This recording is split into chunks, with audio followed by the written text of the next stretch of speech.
I have a list of divorce lawyer stories, and it's a number of divorce lawyers that gave some of their most insane, crazy divorce stories in divorce cases that they've handled. And some of these are nuts. And I can't do all 34, but I've kind of cherry picked a bunch of the good ones. So here we are, 7:47 at the MJ Morning Show. And maybe we'll go to phones on this. Maybe I'll see if anyone can top one of these stories if you were a party in the divorce. So here's the first one. Divorce lawyer here. The wife had been out of the house for weeks. She waited until her husband was on a business trip, came into the house, turned on all the faucets, plugged the drains, turned off the furnace, and left. It was minus 10 degrees outside. He came back 5 days later. The house was ruined.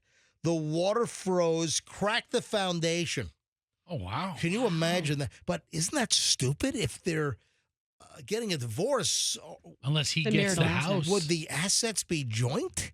Did she ruin her? And does insurance cover? If you had a crazy lunatic, estranged wife, does insurance cover that? All right, that's divorce story number one. That's nuts. If anyone wants to add to, as you listen to these, if anyone has an insane divorce story, 800-990-1047. 800-990-1047 if you want to add to the crazy divorce story. These are all lawyers with crazy divorce stories. Here's the second one. I saw a 46-year marriage broken because the man's old high school girlfriend was single again. We represented the wife. I learned later the guy married the old girlfriend the same day the divorce was finalized. Jeez. You know, I've got my 40th high school reunion coming up in October, and I asked Michelle if she wants to go, and she said nope. She has no desire. She has no desire. I mean, I don't plan to hook up with any old high school flings. Yeah, they don't plan to hook up with you either. Yeah, well, thank you very much, Fester. Oof. Here we go. Another one. We represented the wife in a divorce against her husband, a prominent businessman. As a show of force by the husband, he purchased the building where our offices were located and made small but annoying changes. Parking spaces were moved to the furthest spots. The elevator would randomly be down for maintenance. Our offices were located on the top floor. The cleaning schedule and crews would sporadically change. The firm's lease also happened to end during the divorce representation, and we were given a notice to vacate in the middle of the winter holidays. Gosh. After our departure, the husband put up signage of his company outside the building where our office used to be located.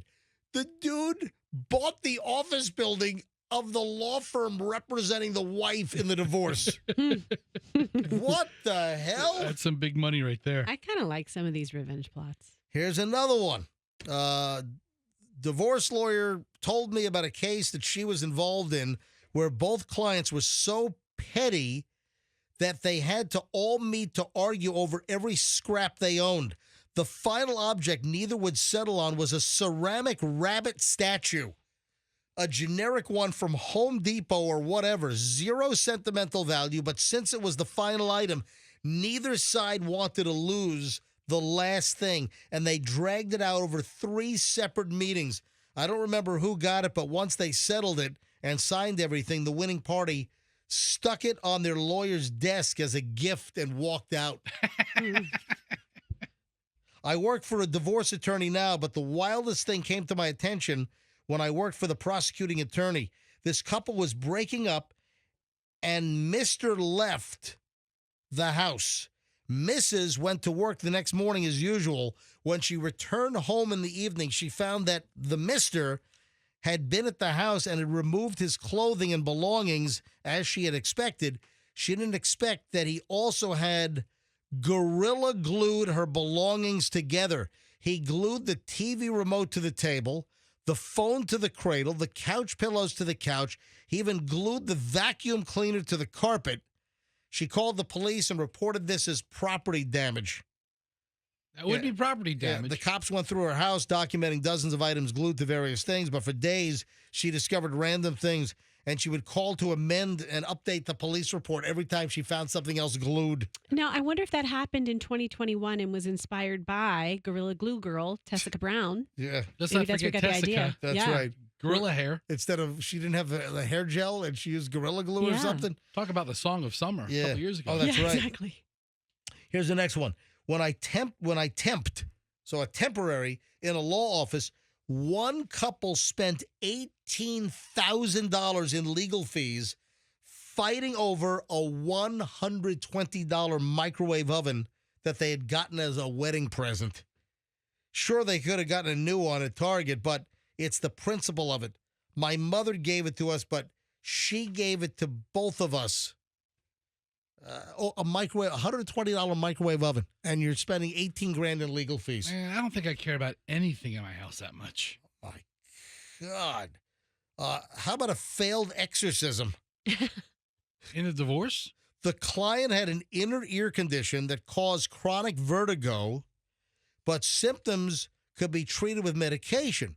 The husband was an evangelical who was convinced his wife had become possessed and that her vertigo was general crankiness, with his methods were evidence of demonic possession. The medication she was taking were enabling the devil to hide inside her. The only proper recourse was exorcism. He would hide her meds until she got dizzy and then tried various methods of exorcism. What the hell? It seems like a legit way to try to cure something. Here's another one. Case where the wife had glued all of the outdoor hoses together so her husband wouldn't spend time washing his vehicle anymore. When the glue didn't work, she just cut them all up. I'm in a different area of law, but my coworker had a client in a messy divorce where the parties had to split up some antique pots. When the husband delivered the wife's share of the pots to our office, he pooped in each of the pots. So he had to deliver the cookware to the lawyer's office, the opposing attorney, and the husband pooped in all of her cookware. Oh, my God. Wow. I mean, I made some of my secret soup. You'll find it in a second. Oh, my God. Listen, if anyone has a crazy divorce story, share it with us right now. Let's go. Any crazy divorce story, whether you're on the legal side, whether you were on the either the wife or the husband side of one of the parties involved, or hey, maybe you know a friend, maybe you know of a story of someone you are acquainted with that had a crazy divorce story. 800-990-1047. 800-990-1047 is how you get on. I got a couple of additional items here before we move on to something else, but I want to grab a couple of calls.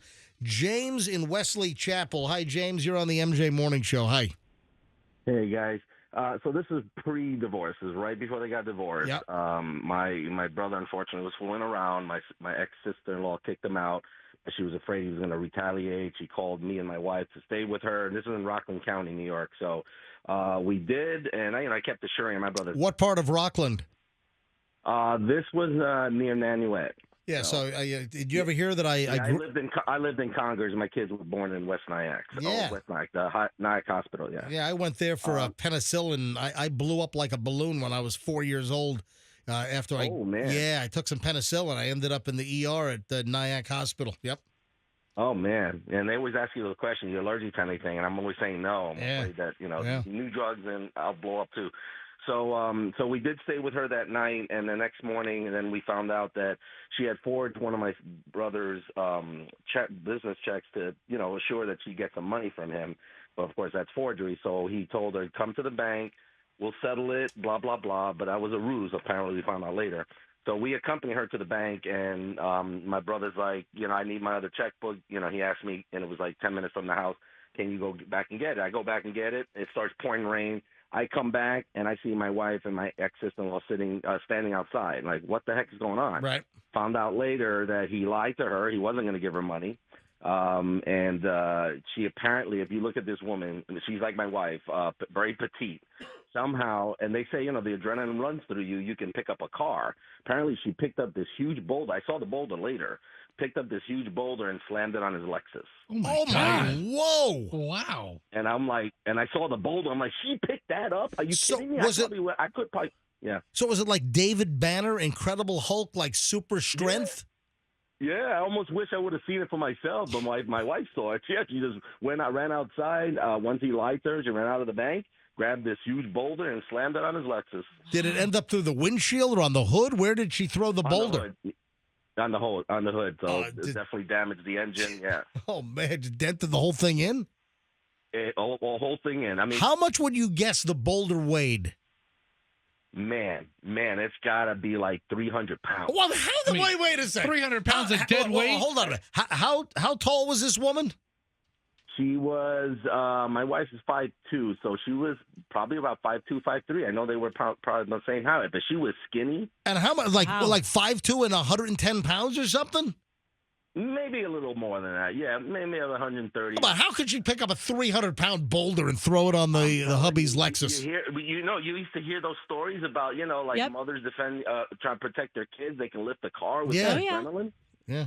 That's got to be it, because I couldn't believe it myself. But my wife saw it; she witnessed the whole thing. It's like, what? She picked that up? Are you kidding me? It's like the atomic throw in Peanut Butter Falcon. Yeah, exactly. Did anyone see that? I saw that. Wasn't that movie great? It was so good. All right, folks. Recommendation. It's on Netflix, right? Yes. On Netflix, movie recommendation. Peanut Butter Falcon is phenomenal, and watch it, and you'll know all about the atomic throw. So, I got to check it out, man. All right. Thank you, James. You're welcome. Let me grab Michelle in St. Petersburg. Then I'll do a couple of additional crazy divorce stories. If you've got any, if you're just tuning in, I've been telling some insane divorce stories, and then I asked listeners to phone in as well. 800-990-1047, 800-990-1047. If you have a crazy divorce story. Michelle in St. Pete. Hey, Michelle. I got to select line 2. Hi, Michelle. You're up. Hey, good morning. Hey. So this is actually not my divorce story, but it is a friend of mine, and he is no longer here with us to share his story. But hang on a minute. Correction. I said that. I said David Banner. Julian just sent me a text. It was Bruce Banner. It's Bruce Banner. All right. Sorry, Incredible Hulk fans. I'm sorry. All right. Go ahead, Michelle. Sure. Where do I need to restart? All right. So it's not your divorce story. It's a friend's? It was a friend of mine's, and he's no longer here with us. He passed away a couple of years ago. And when I heard you guys talking, I immediately heard him saying, tell it. I'd always tell it. He married a woman young. They had a baby, and she kind of went off the rails. Everything was in his name: home, cars, boats, motorcycles, jet skis, you name it. They partied. He sold everything, and blew it on, I don't know how much I can say here, hookers and blow. I was going to say, I was going to guess, blew it on coke and hookers. Verbatim, we were going to say the same thing. Wow. House, cars, jet skis, boat, you name it. All the toys, he sold everything, used the cash on hookers and blow. Oh, man. Wow. And how did he pass away? Coke overdose? No, actually, he was electrocuted on the job. What? Oh my gosh. Crap. Oh, jeez. This is the best worst story I've ever heard. Mike, you know what? And, well, this kind of, remember the sound effect that I was playing earlier? Yeah. Well, hang on a minute. I guess it kind of, I guess it kind of works here. So what did he do for a living that he got electrocuted? Was he an electrician? No, he was a welder. So how the hell did he get electrocuted on the job? He grabbed an electrical cord, an extension cord, and it had been repaired but not properly grounded. Was he standing in a bucket of water at the time? No, he was inside of a metal piece. Oh, my God. No. Oh, that's horrific. Yeah. All right. Well, I hope he enjoyed the blow in the hookers. Oh, he did, and he happily told that story anytime. Wow. He often told the story because his ex-wife's name was the same as my name, so he kind of got a kick out of that. Wow, Michelle. And hey, it's also the name of my wife as well. Wow. Stay away There from you go. electrical Well- cords, MJ. Yeah. What did you say? Stay away from what? Yeah, stay away from extension Yeah, cords that have been stay- repaired. Should I stay away from coke and hookers as well? Yeah, that's all That right. too as well. Hey, Good so job. Michelle, your friend Michelle, who lost her ex-husband to electrocution on the job. So No, after their No. apparently bitter No. what? no, my friend was the husband. Your friend was the husband. Gotcha. Your friend was. Yeah. So how I old? didn't know the ex-wife. You didn't know. How old was the guy that was electrocuted? He was young 30s. Oh my Okay. God, All that's right. that's horrific. All right, Michelle, thanks for checking in. All right, let her Have a off great the day. hook. All right. All right. Goodbye. All right, this is a very insensitive segue. All right, let me do it. let me. Are we going to do another divorce story? No, yeah. No. All right, let me buffer it before I get to the sound effect. This is like totally unrelated. This is the sound effect I was talking about at 6:00 this morning that I stumbled across. I said I had a sound come into my life. Yeah. And I love the sound. And then I get a lady that calls up about her friend getting electrocuted. Oh my God. All right, let me buffer this with a couple of other crazy divorce stories. Then I'll move along. You sure you get right to it if you want? Listen to this. Legal secretary here. We presently are fighting the court to let this man receive his entire alimony in live chickens. The court said, can't you just use the money to buy chickens? He has remained steadfast that he would not accept money, only chickens as alimony payment. What the hell? That's fantastic. That's just making somebody's life a little more difficult. Here's another one. I worked at a law firm where a husband and wife got divorced, and then the wife married the ex-husband's father, her ex-father-in-law. When the dad died, we represented the son in getting his father's money back. Oh, my God. Here's a story from a paralegal. A couple got divorced over a cat. The wife called the cat Snowball because of its white fur and only wanted the cat to eat wet food or chicken breast. The husband called their cat Lily because of her white fur and believed that she should only eat dry food.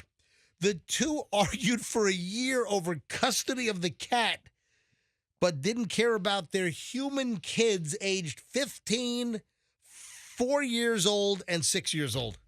I'm sorry, 15 months, 4 years, and 6 years. That's a little psychotic. Arguing over a freaking cat. They called the cat different names. That's a big deal. I don't wanna like. feed I it don't like that different- name. yeah. I'm calling it's Snowball. Yes, I'm calling. No, I don't like Snowball. I'm calling it Lily. Obviously, they couldn't get along about on any topic. If you're fighting about wet food and dry food Yeah. for a pet, you got a freaking problem. That's absolute insanity. Here's another one. I'm a lawyer who handles quite a few divorces, and I've seen all sorts of reasons for marriages ending. The only thing that is consistently true is that it's never for just one reason or one-sided. In fact, I've told potential clients at our initial interview that I know I will uncover some dirt on them in the process. I say this not to scare them, but to put their mind at ease that I've seen worse. The fact that you haven't been 100% an angel up to this point doesn't scare me. And I'd rather learn about it from my client beforehand than after from their spouses at the worst possible moment. When you hear about people divorcing over one ridiculous argument or mistake, usually that's just the straw that broke the camel's back. Yeah, it's never one thing. That said, some of the things I've seen include a guy who was 100% convinced that his wife, our client, was actually a lesbian in love with his sister and just using him as a cover, but he also claimed that she was having sex with me to pay for her legal fees and was having sex with every male whose phone number was in her call history. A woman who was divorcing my client because he was too sad after his father died last year. My client had to break down her door to get his father's ashes a few weeks after he left the house and refused to let him back in or give them to him. And another story about a woman who claimed that my client was emotionally abusive toward her because he refused to yell at her and sat in silence, ignoring her when she screamed at him. He has this recorded timestamp for dates and times she insisted the incidents occurred, and she's listened to them, and it's complete silence as she goes on tirades. Angry because the other person wasn't arguing back? All right. I got to say, I don't know why anybody gets married anymore. I mean, listening to all this, you're like, oh, wow. Or gets divorced. Cheaper to keep her. Just go live in separate rooms if you can't get along over the cat food. I'm taking Lucy with me. Or was it Lily with me? Lily. He got drunk at the wedding, which he did not like, so she decided to divorce him right after the honeymoon, which she went on without him. Moreover, this was all an elaborate scheme of divorce robbery because the guy was loaded, and so was his entire family. They were loaded because they were a family of excellent lawyers, and he was a third-generation lawyer with all the smarts and experience of his predecessors combined. Let's just say it did not go well for her. Well. Yeah. Anyway, I mean, there are tons of these stories. Just an example of crazy, insane divorce stories.